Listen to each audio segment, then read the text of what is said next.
Buenos días a todos los asistentes al Congreso Internacional de Prevención y Mitigación de Desastres, organizado por el Centro Regional de Sismología de América del Sur, CERESIS, y el Colegio de Ingenieros del Ecuador, capítulo El Oro.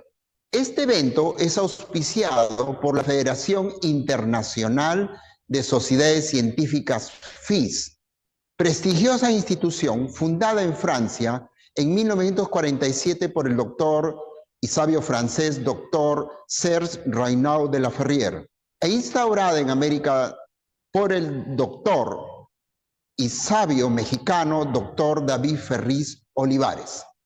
En esta oportunidad y auspiciando al Congreso Internacional de Desastres y Mitigaciones, tenemos a la doctora Teresa del Socorro Matos Valerio, médico cirujano de la Universidad San Luis Gonzaga de Ica. Actualmente médico de salud ocupacional de la red Chilca Mala. La doctora Teresa Matos desarrolla una labor inmensa en su zona de trabajo. Y es por eso que el Congreso la ha invitado por toda la actitud proactiva que tuvo en una enfermedad desconocida hasta ese momento y que aún sigue desconocida en su proyección, como es el COVID. Su exposición está titulada como un medio de apoyarnos en tiempos de emergencia. Dejamos con ustedes a la doctora Teresa del Socorro Matos Valerio. Doctora Teresa.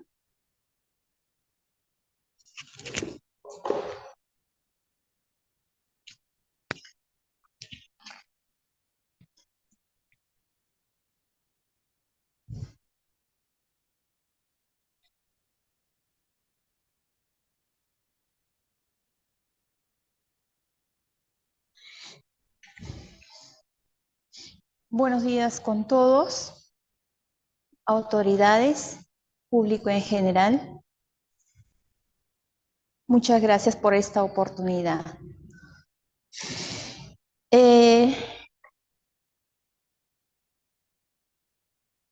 título del Congreso, el título que voy a desarrollar en esta oportunidad es un medio de apoyo, de apoyarnos en tiempos de emergencia. Cuando se inició la pandemia del COVID, ¿no? Y al ver que los pacientes no lo va a cambiar.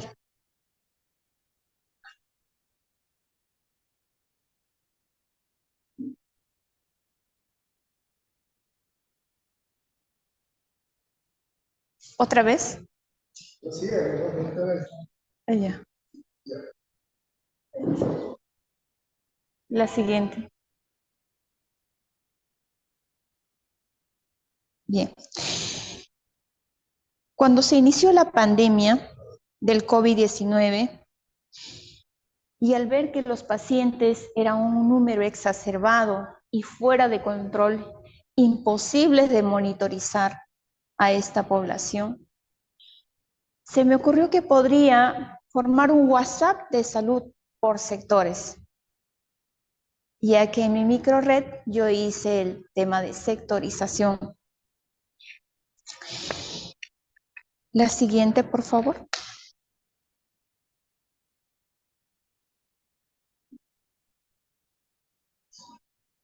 A inicio me vi que yo solo soy una pobladora, una ciudadana. Entonces, en cuanto a ello, se me dio la idea de pedirles a las autoridades un apoyo para poder organizar este trabajo en esta pandemia y unirnos, ¿no?, con todas las autoridades para poder apoyar a tanta población afectada por el COVID. También pedí el apoyo legal, que también es importante para saber cómo podría yo hacer o si tuviera algún problema, ¿no?, o inconvenientes para hacer y realizar este trabajo. Siguiente. Las autoridades con quienes yo conté en este trabajo fueron 3. El gobernador, coordinador de juntas vecinales y el comisario. Siguiente, por favor.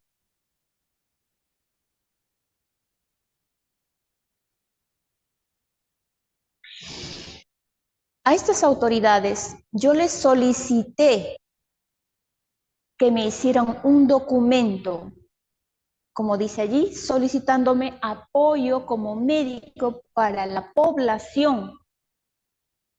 Esta atención sería vía telefónica y las recetas médicas por WhatsApp. Siguiente. ¿Cómo lo inicié la organización en cuanto a la población? 1, como yo estaba en el centro de salud, les pedía a los pobladores que me dieran su permiso para utilizar su número de su celular y agregarlos a un grupo, ¿no? Un WhatsApp, en el cual ellos se estuvieran incluidos y tendrían facilidades para poder ubicarme o comunicarse conmigo por cualquier necesidad que ellos tuvieran. Complicaciones o un familiar también, que muchas veces no podía ser atendido por la cantidad de población afectada.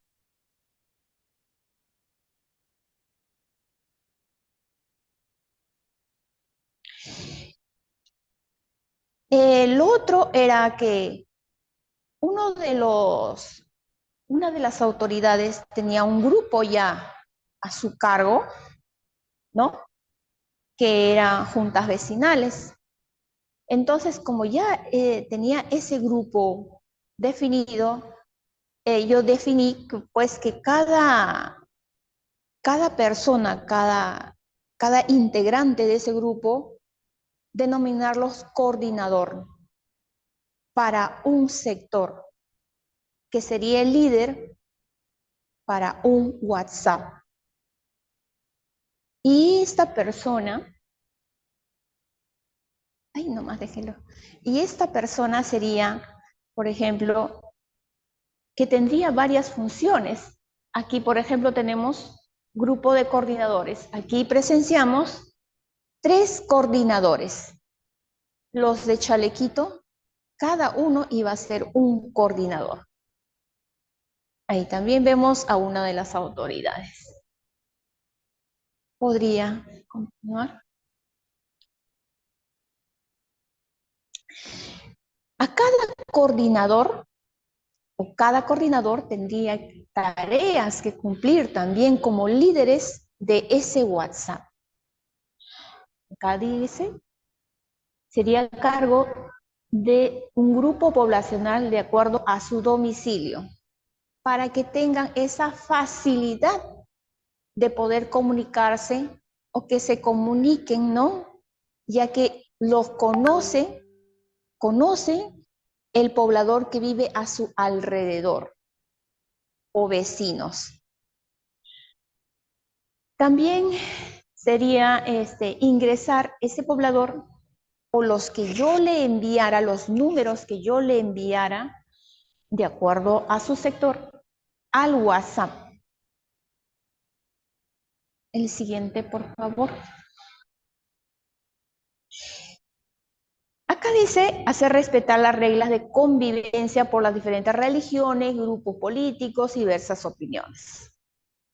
Eso es cierto. Muchas veces cuando no estamos de acuerdo, pues el otro se ofende o no coordinan en cuanto a sus ideas. Entonces, se puso reglas, no hablar de política, no hablar de religión, para así tengan una convivencia dentro del WhatsApp, porque de alguna manera es una convivencia conjunta de diferentes pobladores con diferentes ideas. Y ninguno se sienta mal de ninguna manera.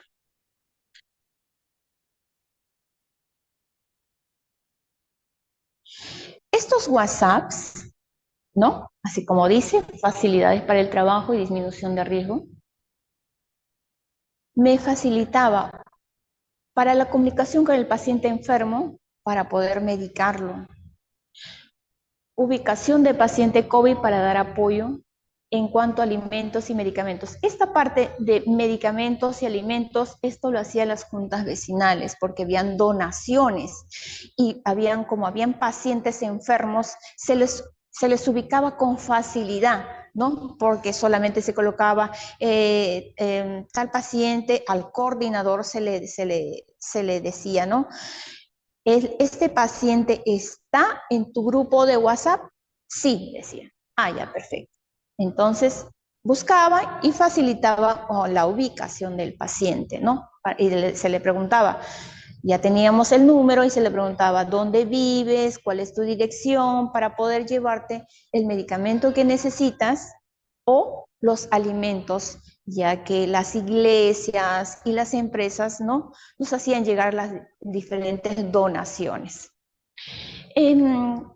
También se les podría dar, ahí dice, consejería para diferentes estrategias de salud. En este punto, a mí como médico, me ayudó enormemente para poder darles consejería. Como tenemos diferentes estrategias en salud, me ayudaba a que el poblador no salga de su domicilio por esa necesidad, ya que yo se lo podía proporcionar la información o aliviar sus necesidades o preguntas o inquietudes, las cuales solicitaba el poblador. Dice, uso del poblador, dice, uso del poblador para facilitar la dispensación de alimentos y del vendedor sus ventas. ¿Cómo lo utilizábamos aquí? Yo les dije que este WhatsApp lo pueden utilizar ustedes de acuerdo a sus necesidades. Entonces, como habían tiendas cercanas, el poblador decía, por favor, yo quiero 1 kilo de arroz, papa un kilo también, o algo así, ¿no? Entonces le hacía su petición, porque ahí estaba el número de la tienda, por vía telefónica, ¿no? Hacía su pedido, y el vendedor, pues, se acercaba, ¿no?, al día, de acuerdo a la dirección, y dejaba lo que había solicitado. Entonces ya no había tanto movimiento del poblador para poder evitar, ¿no?, el contagio. Entonces ahí nomás estaba ya en una bolsita lo que había solicitado y también la parte monetaria que iba a recibir el vendedor. El siguiente. Aquí tenemos, míreme, también ahí dice Día Internacional del Adulto Mayor. Ese es en cuanto a las estrategias. Simulacro familiar nocturno se informaba por el WhatsApp. O sea, era una facilidad que nos daba. Ahí en la parte superior dice línea médica, ese es del barrio Chalaco.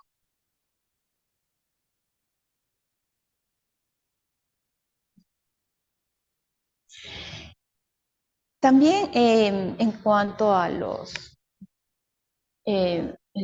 por ejemplo, el comisario, ¿no?, me ayudó en proporcionarme vehículos para poder perifonear cuando estuvimos en tiempo de pandemia. Perifoneaba más la parte de prevención, ¿no? Porque muchas veces, sí sabemos que hay esto, lo otro, pero la población hace caso omiso o no entiende o no comprende. Entonces hay que explicarles que por qué se hace esto o lo otro, ¿no? por ejemplo, la cuarentena, que era muy importante para nosotros.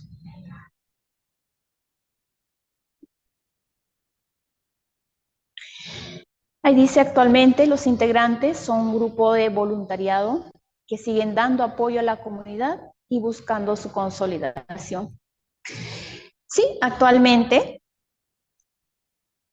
todos los que hicieron el trabajo de coordinadores, ¿no?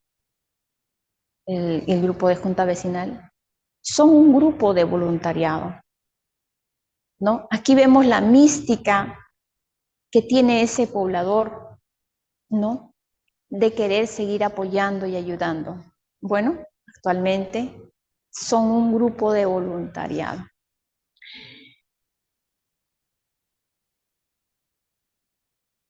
Bueno, muchas gracias, muy amables por su visión. Y esto yo quería compartirlos en el momento, en tiempo de pandemia, yo lo compartí por mis redes, para que otros también puedan tener la misma idea o compartir, ¿no?, mis ideas, para que puedan ejecutarlo y apoyarse de esa manera, ¿no? Para evitar contagiarnos y que esto nos facilitara el trabajo en diferentes áreas. Muy amable, muy agradecidos por su audición. Muchas gracias. Buen día, viajeros, ¿cómo se encuentran? Yo soy Gustavo y les doy la bienvenida a otro video de Woman Adventures. Hoy les traemos Quezhuachaca, el último puente colgante inca. Durante época inca existía una gran red de caminos denominado Capacñán, una gran obra maestra de ingeniería y organización inca que recorría más de 30.000 kilómetros de ancestrales caminos. Estos conectaban los actuales países de Colombia, Ecuador, Perú, Bolivia, Chile y Argentina, abarcando una gran parte de la cordillera de los Andes con su accidentada e impresionante geografía andina. La destreza y habilidad con la que fue construida esta red de caminos también se refleja en el uso de diversos e ingeniosos tipos de puentes para cruzar los ríos, laderas de montaña o profundas quebradas. Entre los tipos de puente inca se desarrollaron los puentes de piedra, de madera, flotantes, ollas y los grandes puentes colgantes de fibra vegetal. Estos últimos han sido motivo de admiración durante siglos. Garcilaso de la Vega afirmó que algunos grupos étnicos del Contisuyo se sometieron voluntariamente a los incas tras ver la majestuosidad de estos puentes. El puente de Quezhuachaca es probablemente el último vestigio de la tecnología constructiva de puentes practicada por la cultura inca, ya documentada con asombro desde las primeras crónicas sobre los incas. El puente de Quezhuachaca es reconocido como Patrimonio Cultural Inmaterial de la Humanidad por la UNESCO desde el año 2013. Quezhuachaca se alza sobre las caudalosas aguas del río Apurímac. Se localiza en el distrito de Quehue, provincia de Canas, a unos 3.700 metros sobre el nivel del mar, a una distancia de 160 kilómetros con respecto de la ciudad del Cusco. Tiene una extensión de 28 metros y se levanta imponente sobre 15 metros respecto al nivel de las aguas del río Apurímac. Está anudado a grandes bases de piedra que se yerguen a cada extremo de la quebrada desde tiempos incaicos. A mediados de la segunda semana del mes de junio, el puente se reconstruye con materias primas y técnicas tradicionales que datan desde la época inca. Cerca de 1.000 personas de las comunidades campesinas contiguas al puente se reúnen con el propósito de reponerlo, construyendo todo un puente nuevo y desechando el del año anterior. El puente nuevo conservará las características de la estructura antigua, usando los mismos materiales y técnicas especializadas provenientes desde tiempos inca. Cada familia de las comunidades aledañas al puente, Huinchiri, Chaupibamba, Chocaiwa y Coyhaique, tienen la obligación de fabricar una larga soga hecha de una fibra vegetal llamada coya, una gramínea que crece en las zonas altas y húmedas de las punas. Pertenece a la misma familia del ichu. Después de ser cortada, la colla es envuelta en grandes atados y llevada por los comuneros sobre sus espaldas hacia las casas, donde se tienden al sol durante todo el día para que se sequen. Al día siguiente, los manojos de paja son chancados con piedras, adquiriendo la flexibilidad necesaria para la confección de largas soguillas sin perder su efectividad. Luego, la paja se remoja en agua y está lista para convertirse en keswa, una soguilla que es el insumo principal para la construcción del puente colgante y de la cual obtiene su nombre, pues keswa significa trenza y chaca significa puente. Cada familia está comprometida a proporcionar una keswa de 40 brazadas de largo, alrededor de unos 70 metros, por lo que el trabajo de fabricación puede tomar varios días. Las fibras de colla son torcidas y trenzadas entre sí utilizando las manos, una técnica que no ha variado en cientos de años y que los comuneros transmiten de generación en generación mediante la participación de niños en esta actividad. Una vez terminadas, las soguillas se enrollan y se guardan hasta el primer día de las actividades para la construcción del puente. La renovación del puente de Quezhuachaca tiene una duración de 3 días y se dispone de un cuarto para festejos y danzas. La renovación del puente se realiza también a través del modelo Inca denominado Minca, el cual consiste en el trabajo colectivo en pro del bien común. Durante estos 4 días se realizan las siguientes actividades. Primer día, encuentro de comuneros y la elaboración de las grandes sogas. El trabajo de reposición del puente empieza un jueves y culmina el sábado de la misma semana. Antes de iniciar cualquier labor, como es usual en las poblaciones altoandinas, se practica un ritual ancestral con el propósito de rendir culto a las antiguas entidades tutelares de la zona. Un oficiante, llamado Paco, realiza una ceremonia a la Pachamama o Madre Tierra. El pago se dirige a los apus locales o montañas tutelares sagradas, solicitando permiso para el trabajo y la protección para los comuneros que participarán de la actividad. Mientras tanto, durante la mañana, los miembros de las 4 comunidades participantes se distribuyen en ambas márgenes del río. Hacia el mediodía se comienza la labor de estirar y entrelazar las soguillas en grupos de 30 o 40. Se amarran en un extremo y se giran tirando de los extremos para entrelazarlas, formando las sogas medianas o quezhuascas. Con 4 de estas quezhuascas entrelazadas se forman 2 sogas más grandes llamadas maqui, las cuales serán usadas como los pasamanos o barandas del puente. Los comuneros también toman más sogas medianas o quezhuascas para que, con cada 3 de ellas, se formen sogas más gruesas llamadas duros o turuf, que serán los soportes principales del puente. Se fabrica un total de 4 duros. Las sogas son estiradas lo más posible para asegurarse de que, luego de colocadas en el puente, no cedan ante la presión del peso que soportarán. Al finalizar el día, los comuneros llevan en sus hombros las grandes y pesadas sogas hasta la orilla del puente antiguo. Las dejan allí hasta la mañana siguiente. Segundo día, instalación de la estructura básica del nuevo puente. En la mañana del segundo día, el Paco dispone nuevamente la mesa de ofrendas. Un comunero atraviesa el puente viejo llevando una quezwa que servirá para trasladar materia prima entre ambos márgenes. El puente del año anterior se corta y se deja caer sobre el río Apurímac. Es necesaria la fuerza de muchos comuneros para atar adecuadamente las grandes sogas en los estribos de cantería del puente. Mientras tanto, los pobladores de Chocaiwa se reúnen en una zona alta de la quebrada para fabricar un tapete que cubrirá el piso del puente. Para esto, tradicionalmente utilizan ramas y hojas de árboles del lugar, las que son unidas cuidadosamente usando también quezhuas. Hacia el final de la tarde del segundo día, los duros y los maquis ya están firmemente sujetos a los estribos del puente. Tercer día, los chacarrúhuac tejen el puente. El chacarrúhuac, o hacedor de puentes, es el portador de los saberes técnicos especializados para el tejido del puente, conocimientos tradicionales que se han venido transmitiendo hasta nuestros días a través de muchas generaciones. En este tercer día de construcción se empieza la delicada y arriesgada tarea de tejer el tablero del puente, uniéndolo con quechhuas a los pasamanos o maquis.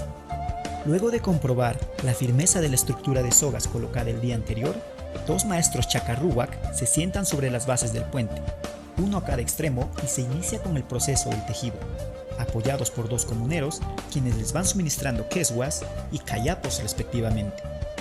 Los cayapos son largas varas de madera que se usan como travesaños del piso del puente.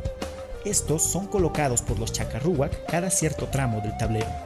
Tras una dura jornada, ambos maestros se encuentran en el medio del puente, a una altura de aproximadamente 15 metros sobre el lecho del río. Cuando se termina con la faena, los chacarrúhuac se ponen de pie y gritan "Haiji", expresión quechua de triunfo o victoria. Retirándose luego, para que un grupo de comuneros pueda extender sobre el ya construido tablero del puente el tapete de ramas y hojas preparados con anterioridad. En los extremos del nuevo puente esperan las autoridades o personajes principales, quienes serán los primeros en atravesar el renovado Quezhuachaca. La reposición del puente culmina entre aplausos y felicitaciones. Cuarto día, festejo. Al cuarto día se festeja realizando un gran festival con bailes tradicionales de la región al que acuden muchos visitantes. Los comuneros, hombres, mujeres, niños de todo el distrito de Quehue disfrutan tras finalizar su ardua labor a ritmo de música y degustando comida local. Quezhuachaca resulta ser una oportunidad en la cual las comunidades del distrito de Quehue fortalecen sus lazos sociales y revitalizan su gran herencia cultural y religiosa. Esta colosal obra de ingeniería inca se mantiene vigente para el disfrute de propios y extraños gracias a los esfuerzos de estos pueblos quechua que guardan orgullosos en su memoria saberes ancestrales de sus ancestros inca. Por ello, este puente representa la vigencia y herencia cultural de estos pueblos con su tierra y con su historia. Cruzar el puente de Quezhuachaca es como balancearse de una soga, es estar suspendido en el aire contigo mismo. La sensación es tan única que sientes como tu cuerpo se bambolea sobre el río, mientras tu corazón lo hace al ritmo de tus latidos. Amigos viajeros, si les gustó el video, no olviden darle like y compartirlo en todas sus redes sociales. Tampoco olviden suscribirse a nuestro canal para recibir más contenido con la riqueza natural y cultural del Perú. Mi nombre es Gustavo y los espero en nuestro próximo video.